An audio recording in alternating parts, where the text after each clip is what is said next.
It's Professor Ellen here, and just wanted to do a quick video for you guys about this Valentine's Day card. So to start from scratch, you go to Create New, and you can name it right up here in this preset. Okay, and we want to make it width 10 inches and height 7 inches. Make sure you're in inches here. If you wind up in like points, it's like, you know, a millimeter tall or something. So make sure you're in inches. And you've got one artboard, that's right. I said we wanted to do a little bit of bleed. And the bleed is the amount that you have over the edges of the card where it will print over in case it gets trimmed funny. You will still have enough image to not have a white edge on it.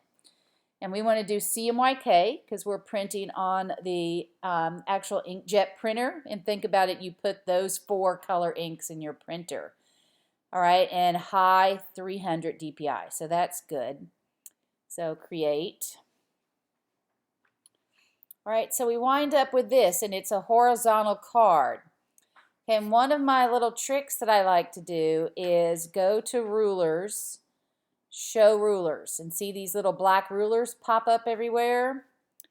And you can just click anywhere in this black area and drag it to 5 inches. Okay, and it measures it 0, 0 to see it goes to 10 inches, and it goes 0 to 7. So the card is going to fold up to about a 5 by 7 area. Okay, and this is kind of going to be the front side of my card. And this side is going to be the back. And I'll just type back over here. Okay. Just to blow your mind a little bit, you can buy pre-made envelopes. See if they have, this is called, I'm looking for a graph of it. Envelope sizes chart. Yeah, this kind of thing. Okay, so what you're doing is you are making a standard right here 5 by 7 card that would fit in an A7 envelope. Okay, so you could go through and find all of them, but you can buy these pre-made envelopes in these sizes, right? This little tiny one would be an RSVP card for a wedding invitation. And then this A10 over here is the largest thing that the post office will mail. So, like I said, you can go and buy tons of red or gold or clear or whatever envelopes in that size. When I worked for like Citibank or American Airlines, and we printed our own envelopes with stuff on it because they printed millions and millions and millions, and they didn't care that the cost were. They print so much it makes it cheaper for them. But as a graphic designer, you might want to make use of that trick right there. So this is what it's going to look like, right? So this is going to be the front. It looks a little backwards, but think about it, fold it right there, and this is going to fold around to the back, right? So we're going to type in here, and again, you can click for an area of type. Happy Valentine's Day. And I'm going to make it, I'm just hitting returns here. I'm going to make that a capital D. And I want you guys to pick out, and it goes window, for those of you who don't know, type, character. Okay, and you get this window here. Now Myriad Pro is what always pops up in Illustrator. So I want you to get out of the habit of using that. I'm going to count it against you if you use Myriad Pro. There's tons of fun things to use in here. I've been liking this right now, so let me do that one. I'm going to make the type bigger so you guys can see it. Maybe here, okay? So this is the point size. That is how big it is.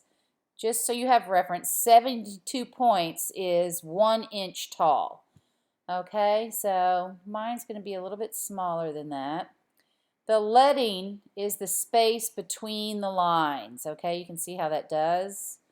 If you remember from my lecture with the printing presses, they actually put strips of lead in between the metal letters to make them not touch. Okay, and I'm also going to do, you can get into the paragraph window, and I'm going to do centered. Come on, my black arrow tool is always under there. All right, I'm going to even make that smaller. Maybe it's looking a little big on the page. Okay, so that's the first part of the type, right? Now, what do I mean about kerning and tracking? So, the reason I picked this on this letter is, look at this V and A. The same space, it looks like it's a pretty wide space between here compared to the E and the N, right? There's a narrow space there, and there's a bigger space there. Okay, it looks like there's a pretty big space here between the A and the D. So to close up these spaces that we see as designers, we will kern type. So I just put my cursor in between those two letters, and I'm going to go maybe even -200. Let's take a look. Oh, that looks better. And I'm going to put my cursor here between the A and the Y, and also go -200. That may have been too much. Go off that. Okay, so the V and the A are the worst offenders, and that's because, if I can show you guys like this, look. It's seeing the box that these type pieces live in. So the A lives in a box, right? And it's not crossing over that P. The P lives in a box, the Y lives in a box, and they don't cross over. To the computer, it is bumping all the type together. But to us, we don't see it that way, right? So as designers, you have to deal with what is seen there. Okay, so like I said, the V and A are the worst offenders. If you look in the type window, it shows you like the cursor in between the two letters. If I try and put my cursor between two letters and change tracking, it doesn't do anything. So let me show you tracking over here. So on the back side, I would do like create it by Ellen. And this is tracking. So I think I said in the specs we're going to track this out to like 300. So think about that and look, it's got the V and A with an arrow underneath it. So tracking, think about train tracks and all those like wooden blocks, tracks, I guess, tracks, I don't know, wooden things in between the train tracks. They are evenly spaced out. So again, I don't want to use Myriad Pro. I'm going to go for a Helvetica on this one. Okay, so we're almost done with my Valentine's Day card. And a quick trick, because I've been getting a lot of this question, and it's interesting. I've seen hearts drawn now a gazillion ways, and there's no right or wrong way to do it. But I just drew a circle, and I held down the Shift key to keep the proportions constrained. I'm going to put it here. I have my smart guides working, so I know that's in line. Got two circles kind of next to each other. And I'm going to go to the star tool, and this is really a polygon tool. So if I click once, I can get 3 points, which is a triangle, right? And I'm just going to make it fit here. Go out to about that wide. And somewhere in there maybe, okay? So kind of rough, but select them all. I can go with my shape builder tool and mush that together as a heart, all right? So just a quick way if you were looking to do it for a heart. The other thing, and this is a new trick for us, one of the other requirements too for your card is to have symbols on it. Okay, so what do I mean by symbols? Let's look at this. There are 2 places to find it. All the way at the bottom, there is this symbol library, and you can see all these things. I prefer to go to the symbols window. Okay, and you can see this, like I can click and drag this bar over there, right? And it would be like a, you know, nice kind of menu bar for a website. You've probably seen that a lot. You know, there's a button here. You could have a button like stop or go for a website. There's lots of kind of good buttons in there. But what we're interested in right now is the symbol library. So I just clicked on what I call like the little sandwich right there, symbol window. I call that a sandwich, or some people call it a hamburger. I open that up. I go to the symbol library. Now I'm going to have to kind of guess. There's more folders here. We've been using flowers. And I get all these flowers, and it's kind of like free clip art for you guys. So I like sunflowers. I can drag that out there. There's some roses. Those have been good this week. Okay, and you can add anything in there you want. I just want to know that you can find it.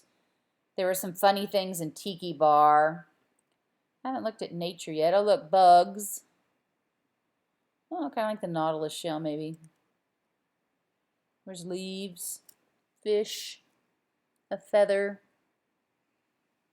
All right, see what you can find in there that you like. I don't think they're the best pieces of clip art, but it's good to know where they are. What else do I like? Oh, I like the celebration one. I kind of like this little cake here. There's some balloons, some ribbons. Okay, so if you don't like them, if it's going to mess up your design you're working on, you could just do like a little one on the back side. So I can give you the grade, and you know, I know that you know where they are.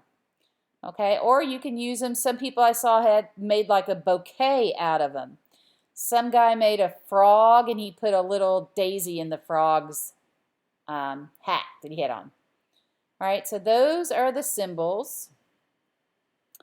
All right, and your design can be anything you want. All right, let me show you a couple that have been done. Let's see, it was 5th period, I think. People have been turning some in.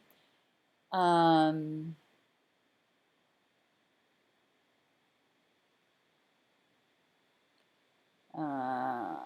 want to show you hers. Hers is like super fancy. Where is Susie's? Oh, I'll show you Brandon's that I was just talking about. Right? So he's got his frog there, right? He drew, and he put a little flower there, so that's his symbol. I can tell he's got his type up here tracked out, and I helped him do some of the kerning to these things, so I know he did this. And this is the last thing you're going to have to do. You're going to wind up with this printer's PDF. And what this does is shows you where you trim along the edges, right? So we're going to cut off all this other part. You put down a ruler here to here, and you trim it, right? And they will fold it there.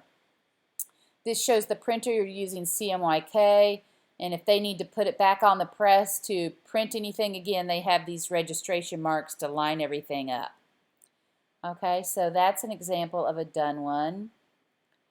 Yeah, you can see that one. So the last bit, you can design it better than I have here. Just trying to show you guys what you've got to do to it. All right, so the last bit is you go to File, Save As. Okay, I'm going to call it Valentine's Day card, but not in Illustrator. I'm going to make it a PDF. Now you're going to have more options here on this second PDF window. And this is where you make your printer's PDF. So I would make it a high quality print. If you've done a lot of transparency work to it, you want to use one of these PDFX ones. But I assume you guys are all working pretty normally right now. I do a high quality print. And marks and bleeds, you're going to click all printers marks, printers PDF, right? And use the document bleed settings. Okay, save PDF. Right, and this shows you what I have, right? So we're going to trim on this line. So there's the bit of bleed that's going to get cut off. Okay, It's going to get trimmed off here and there. And this is what you would turn in for your final project. All right, you can keep repeating this if you want, and everybody should have a great Valentine's Day card.